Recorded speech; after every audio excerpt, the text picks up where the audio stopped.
Good morning children. कल हम लोगों ने अपने पिछले चैप्टर में प्रेजेंट इंडेफिनिट, पास्ट इंडेफिनिट और फ्यूचर इंडेफिनिट का पैसिव वॉइस हमने पढ़ा था। आज चिल्ड्रन हम लोग प्रेजेंट कॉन्टिन्यूअस टेंस में पैसिव वॉइस कैसे बनाते हैं उसके बारे में पढ़ेंगे। चिल्ड्रन, प्रेजेंट कॉन्टिन्यूअस में अफर्मेटिव वाक्यों को बनाने के लिए हमने आपको बताया था टेंस में कि सहायक क्रिया इज, एम, आर का प्रयोग करते हैं।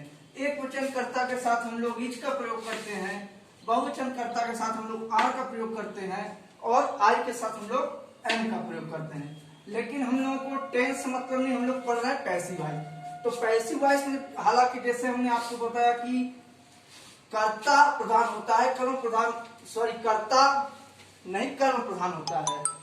तो इसको हम लोग जब अफर्मेटिव वाक्यों में बनाएंगे तो सहायक क्रिया इज, एम, आर के बाद बीइंग लगाते हैं। फिर हमारा क्रिया का थर्ड फॉर्म आता है और फिर बाई और अंत में फिर हमारा कर्ता लिखते हैं। यानी कहने का मतलब है कि एक वचनकर्ता के साथ हम लोग इज बीइंग का प्रयोग करेंगे, बहुवचनकर्ता के साथ हम लोग आर बीइंग का प्रयोग करेंगे और आई के साथ हम लोग एम बीइंग का प्रयोग करेंगे। जैसे हमारा एक सेंटेंस है, he is reading a book. Sentence हमारा कह रहा है कि he is reading a book, वह किताब पढ़ रहा है। तो हम लोग को यहाँ पे ही को नहीं देखना, हम लोग को देखना किसको है, कर्म यानी ऑब्जेक्ट को, ए बुक को। तो ये हो गया ए बुक। ए बुक हमारी एक किताब है, एक वचन करता है, तो इसके अनुसार हम लोग इज बीइंग का प्रयोग करेंगे। तो ए बुक इज बीइंग। फिर हमने आपको बताया कि क्रिया के तीसरी फॉर्म का प्रयोग करेंगे। तो रीड, रेड, रेड बोलते हैं लेकिन रीड की स्पेलिंग वही होती है। तो a book is being read by him, यानी वह किताब पढ़ रहा है। लेकिन जब इसका हम लोग पैसिव वॉइस बनाएंगे तो एक किताब उसके द्वारा पढ़ी जा रही है, इसका अर्थ होगा। इसी तरह से जब हम लोग निगेटिव वाक्यों को बनाते हैं हमारे दूसरे नियम में, तो निगेटिव वाक्यों में नॉट को सहायक क्रिया इज, एम, आर के बाद लगाते हैं तथा बीइंग के पहले लगाते हैं। कहने का मतलब कि जब हम लोग नकारात्मक वाक्य को बनाएंगे तो हमारी जो सहायक क्रिया है इज, एम, आर, उसके बाद हम लोग नॉट को लगाएंगे, फिर बीइंग का प्रयोग करेंगे, फिर क्रिया के तृतीय फॉर्म का प्रयोग करेंगे। जैसे हमारा ये दूसरा एग्जाम्पल है, he is not writing a letter. वह एक पत्र नहीं लिख रहा है, वह एक पत्र नहीं लिख रहा है। ये तुम्हारा एक्टिव वॉइस सकारात्मक वाक्य हो गया। लेकिन जब हम लोग इसको पैसिव वॉइस में चेंज करेंगे तो हम लोग यहाँ पे कर्म को प्रधान करेंगे। तो ए लेटर इज, फिर हमने आपको बताया कि सहायक क्रिया इज में आर के तुरंत बाद नॉट का प्रयोग करते हैं। तो a letter is not being written by him. He is not writing a letter, वह एक पत्र नहीं लिख रहा है। फिर जब हम इसका पैसिव वॉइस बनाएंगे तो एक पत्र उसके द्वारा नहीं लिखा जा रहा है। That's clear. फिर इसी तरह से हम लोग तीसरा नियम पढ़ेंगे, इंट्रोगेटिव सेंटेंस, प्रश्नवाचक वाक्य।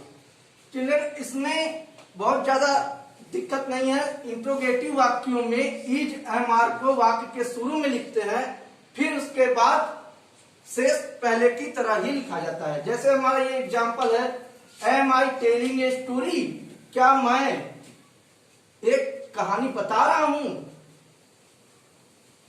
जब हम इसका पैसिव वॉइस बनाएंगे तो हम लोग को तो मैं आई से मतलब नहीं है, हमको यहाँ एक स्टोरी से मतलब है। एक स्टोरी है, एक कहानी है, तो इसके अनुसार हमें इज का प्रयोग करेंगे। तो इसका हम लोग जब पैसिव वॉइस बनाएंगे तो is a story being told by me, मतलब am I telling a story, क्या मैं एक कहानी बता रहा हूं। जब हम लोग पैसिव वॉइस बनाएंगे तो is a story being told by me. Children, इसी तरह से हम लोग पास्ट कंटिन्यूअस में पैसिव वॉइस कैसे बनाया जाता है उसके बारे में जानेंगे। इसमें चिल्ड्रन ये होता है कि जब हम लोग सकारात्मक वाक्य अफर्मेटिव सेंटेंस बनाते हैं तो इस टेंस में सकारात्मक वाक्यों को बनाते समय एक वचनकर्ता के साथ सहायक क्रिया वाज बीइंग का प्रयोग किया जाता है तथा बहुवचनकर्ता के साथ सहायक क्रिया वेयर बीइंग का प्रयोग किया जाता है। शेष प्रेजेंट कंटिन्यूअस टेंस के अनुसार ही बनाया जाता है। यानी कहने का मतलब जब हम लोग टेंस में पास्ट कंटिन्यूअस पढ़ते हैं उस समय सहायक क्रिया वाज या वेयर का प्रयोग किया जाता है। एक वचनकर्ता के साथ वाज का प्रयोग किया जाता है तथा बहुवचनकर्ता के साथ हमें वेयर का प्रयोग करते थे। लेकिन जब हम लोग इसका पैसिव वॉइस बनाएंगे तो एक वचनकर्ता के साथ हम लोग सहायक क्रिया वाज बीइंग का प्रयोग करेंगे और बहुवचनकर्ता के साथ हम वेयर बीइंग का प्रयोग करेंगे और शेष प्रेजेंट कंटीन्यूअस टेंस के अनुसार ही बनाया जाता है। यानी कहने का मतलब उसके अनुसार, कहने का मतलब कि शेष बीइंग, फिर उसके बाद क्रिया का तृतीय रूप, फिर बाय, फिर लास्ट में सब्जेक्ट। और पहले जब हम लोग इसका निगेटिव वाक्य बनाते हैं यानी नकारात्मक वाक्य को बनाते हैं तो नॉट को सहायक क्रिया वाज या वेयर के बाद लगाते हैं तथा बीइंग के पहले लगाते हैं। कहने का मतलब यह हुआ कि जब हम नकारात्मक वाक्य बनाते हैं तो हमारा जो नॉट होता है उसको हम सहायक क्रिया वाज या वेयर के बाद लगाते हैं और बीइंग के पहले लगाते हैं। शेष बाकी प्रेजेंट कंटीन्यूअस टेंस के अनुसार ही होता है। इसी तरह से हमारा लास्ट नियम है इंट्रोगेटिव सेंटेंस। इंट्रोगेटिव वाक्यों को जब हम पैसिव वॉइस बनाते हैं पास्ट कंटीन्यूअस टेंस में तो सहायक क्रिया वाज या वेयर को शुरू में लिखते हैं, तो उसके बाद कर्म को लिखते हैं, फिर बीइंग का प्रयोग किया जाता है, फिर क्रिया का तृतीय फॉर्म, फिर अंत में सब्जेक्ट यानी कर्ता का प्रयोग किया जाता है। इसी तरह से देखिए जो हमारा एग्जाम्पल है, हमारा फर्स्ट एग्जाम्पल है अफर्मेटिव सेंटेंस में, सकारात्मक वाक्य में, the peon was ringing the bell, चपरासी घंटी बजा रहा था। तो जब हम इसका पैसिव वॉइस बनाएंगे तो हमने आपको कहा ही है कि पैसिव वॉइस बनाते समय कर्ता प्रधान नहीं होता, हमारा कर्म प्रधान होता है, इसलिए हम यहाँ पे द बेल को उठाएंगे तो द बेल। फिर हमने आपको बताया कि सहायक क्रिया वाज बीइंग और वेयर बीइंग का प्रयोग किया जाता है, तो घंटी एक ही होती है तो द, इसलिए यहाँ पे वाज बीइंग का प्रयोग किया जाएगा। तो the bell was being rung by the peon, यानी कहने का मतलब the peon was ringing the bell, चपरासी घंटी बजा रहा था। जब हम इसका पैसिव वॉइस बनाएंगे तो इसका अर्थ यह हो गया कि घंटी चपरासी के द्वारा बजाई जा रही थी। ठीक, इसी तरह से हमारा सेकेंड एग्जाम्पल है जो कि नकारात्मक वाक्य निगेटिव सेंटेंस में है। Sita was not reading a book, Sita एक किताब नहीं पढ़ रही थी। लेकिन इसमें हम लोग को अफर्मेटिव वाक्य से मतलब नहीं, हमको तो मतलब है पैसिव वॉइस बनाना है। तो पैसिव वॉइस में हमेशा हमारा कर्म प्रधान होता है। तो a book was not being by Sita, यानी सीता एक किताब नहीं पढ़ रही थी। फिर इसका जब हम लोग पैसिव वॉइस बनाएंगे तो ये हो जाएगा एक किताब सीता के द्वारा नहीं पढ़ी जा रही थी। इसी तरह से चिल्ड्रन हमारा तीसरा है इंट्रोगेटिव सेंटेंस। इंट्रोगेटिव सेंटेंस जैसे हमारा है was I telling a story, क्या मैं एक कहानी बता रहा था।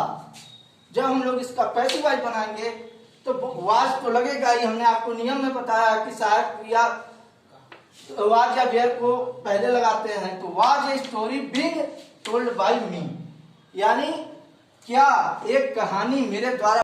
चिल्ड्रन इसी तरह से हम लोग नेक्स्ट हमारा टॉपिक है, नेक्स्ट टॉपिक में हमें पढ़ना है present perfect tense. Present perfect tense में हम पैसिव वॉइस कैसे बनाएंगे या कैसे बनाया जाता है उसके बारे में जानेंगे।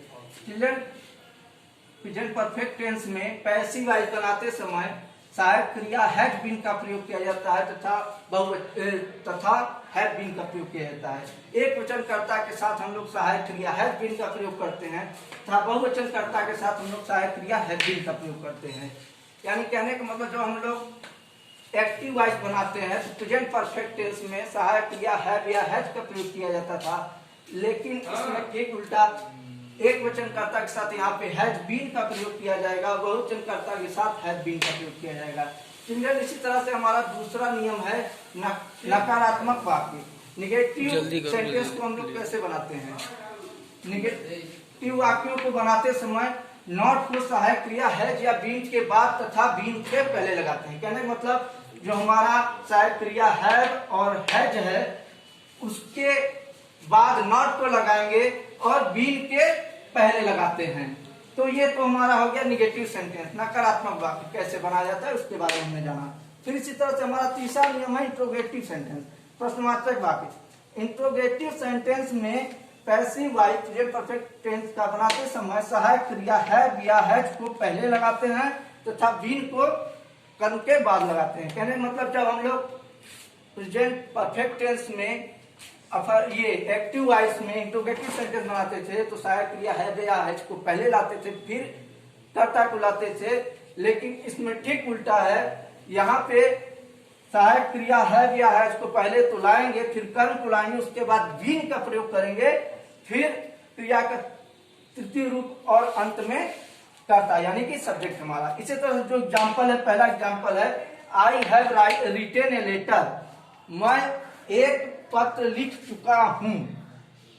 तो हम लोग यहाँ पे आई से हमें मतलब नहीं, हमको पैसिव वॉइस बनाना है, तो हमको मतलब ये लेटर से है, तो ए लेटर एक वचन करता है, सॉरी कर्म है, तो a letter has been written by me, एक पत्र मेरे द्वारा लिखा जा चुका है। इसका जब हम लोग एक्टिव वॉइस बनाएंगे तो उसका अर्थ हुआ मैं एक पत्र लिख चुका हूं, और जब हम इसका पैसिव वॉइस बनाएंगे तो एक पत्र मेरे द्वारा लिखा जा चुका है। इसी तरह से हमारा सेकेंड एग्जाम्पल है जो कि नकारात्मक वाक्य निगेटिव सेंटेंस में है, he has not played the ball, वह गेंद नहीं खेल चुका है। तो जब हम लोग इसको पैसिव वॉइस में चेंज करेंगे तो the ball has not been played by him, गेंद उसके द्वारा नहीं खेली जा चुकी है। इसका अर्थ ये हमारा ये हुआ। फिर इसी तरह से हमारा एक तीसरा एग्जाम्पल है इंट्रोगेटिव सेंटेंस, यानी प्रश्नवाचक चिन्ह में, हैज सी प्लग्ड फ्लावर, क्या वह फूल तोड़ चुकी है। जब हम लोग इसका पैसिव वॉइस बनाएंगे तो has flower been, has flower see been plucked by her, यानी कहने का मतलब क्या फूल उसके द्वारा तोड़ा जा चुका है, ये हमारा पैसिव वॉइस।